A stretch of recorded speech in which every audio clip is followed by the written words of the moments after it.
Good evening, folks. We got scratch off joke number 15. It's all the way down there by Mild. You can probably see it there. This is the second take of this because I didn't like the first joke that much.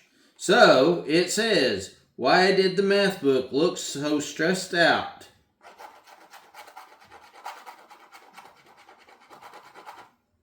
Now this one's good. It had too many problems.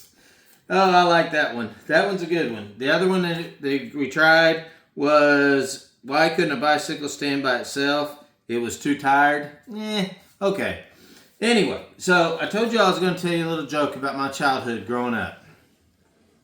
So I had a buddy, and we're going to call him Branks. And then he had a neighbor boy. We're going to call him Bob. So anyway, me, Branks, and Bob, the first time I got to start hanging out with Branks, I was about 10 or 12 years old. And my dad took me over to his house. This is when parents went to meet the other parents, and your parents whooped you when you wasn't no good.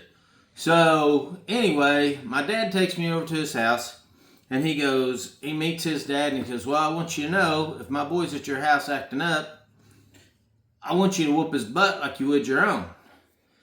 And his dad looked at my dad, and he goes, and I want you to do the same.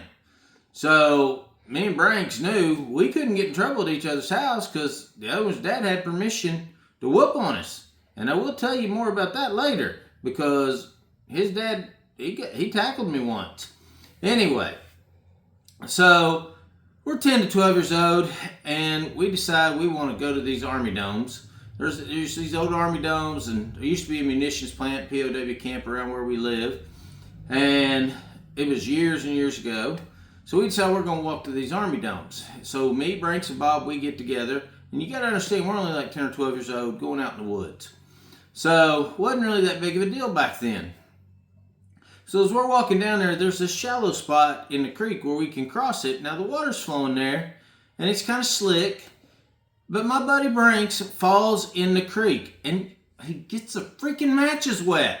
I was so mad at him because now we had no way to get warm. And then me and Bob told him, you should go get some more matches. But no, he said he'd be okay. Well, okay, we trudge on. And we walk all the way out to these Army domes. And we find them. We'd never been to them before. It was really cool. We run around inside of them and everything else, looking around, and it was cool. But we're cold.